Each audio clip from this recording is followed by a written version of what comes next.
બગસરા શહેરમાં ભાજપના લઘુમતી મોરચાના પ્રમુખ યુનુસભાઈ શેખે 2 દિવસ પહેલા કોંગ્રેસમાં જોડાયા બાદ ફરી ભાજપમાં જોડાતા શહેર ભાજપ પ્રમુખે ભાજપનો ખેસ પહેરાવી આવકાર્યા હતા। ગુજરાતમાં લોકસભા ચૂંટણીને હવે ગણતરીની જ કલાકો બાકી છે ત્યારે રાજકારણમાં ગરમાવો જોવા મળ્યો છે। અમરેલીના બગસરા શહેરના ગોંડલિયા ચોકમાં લોકસભા કોંગ્રેસના ઉમેદવાર જેનીબેન ઠુમરના સમર્થનમાં જાહેર સભા યોજાઈ હતી, જેમાં ભાજપ લઘુમતી મોરચાના પ્રમુખ યુનુસભાઈ શેખ સહિત ટીમે કોંગ્રેસનો ખેસ ધારણ કર્યો હતો। ત્યારે માત્ર 2 દિવસમાં યુનુસભાઈ શેખ ફરી રાજી ખુશીથી ભાજપમાં જોડાયા હતા। બગસરા શહેર ભાજપ પ્રમુખ ધીરુભાઈ કોટડિયા, તાલુકા ભાજપ પ્રમુખ પ્રદીપભાઈ ભાખરે ભાજપનો ખેસ પહેરાવી આવકાર્યા હતા। ત્યારે લોકસભા ચૂંટણીને હવે ગણતરીની જ કલાકો બાકી છે ત્યારે રાજકારણમાં ગરમાવો જોવા મળ્યો છે। આ તકે જિલ્લા ભાજપ મંત્રી મનોજભાઈ મહિડા સહિત ભાજપના કાર્યકર્તાઓ ઉપસ્થિતિમાં જ ભાજપ લઘુમતી મોરચાના પ્રમુખ યુનુસભાઈ શેખને વિધિવત ખેસ પહેરાવી ભારતીય જનતા પાર્ટીમાં સ્વાગત કરવામાં આવેલ છે। જેકેએસ ન્યૂઝ ગુજરાતી સાથે રોમિલ મળવર, બગસરા।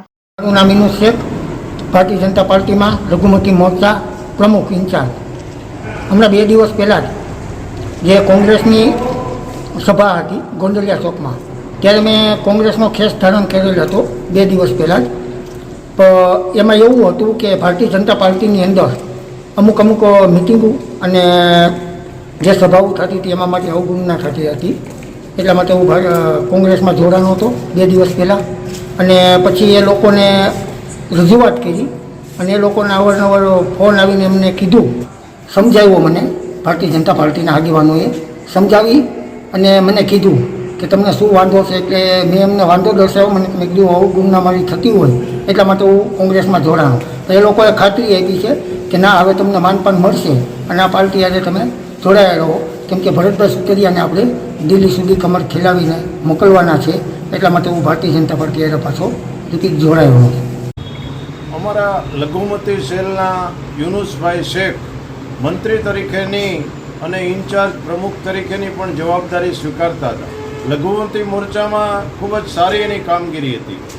એ 2 દિવસ પહેલાં કોંગ્રેસમાં પ્રવેશ કર્યો એવું અમને જાણવા મળ્યું હતું, પરંતુ અમને વિશ્વાસ હતો કે યુનુસભાઈને અમે કોઈ સસ્પેન્ડ નથી કર્યા કે અમે એને કોઈ પક્ષમાંથી હાંકી નહોતા કાઢ્યા। અમને શ્રદ્ધાને વિશ્વાસ હતો કે અમારી પાર્ટીમાંથી યુનુસભાઈ ક્યારેય જાય નહીં અને યુનુસભાઈને કેવી રીતે કેમ જવું પડ્યું એ એની અંગત બાબત હતી, પરંતુ એ આજે રાજી ખુશીથી ભારતીય જનતા પાર્ટીના કાર્યાલયમાં પ્રવેશ કર્યો અને રાજી ખુશીથી ફરીથી કામે લાગી ગયા છે અને ભારત માતા કી જય બોલાવી છે। અને એમને એક એવી પણ વાત કરી કે આજે રાષ્ટ્રની અંદર નરેન્દ્ર મોદી સાહેબની કામથી હું પ્રભાવિત છું।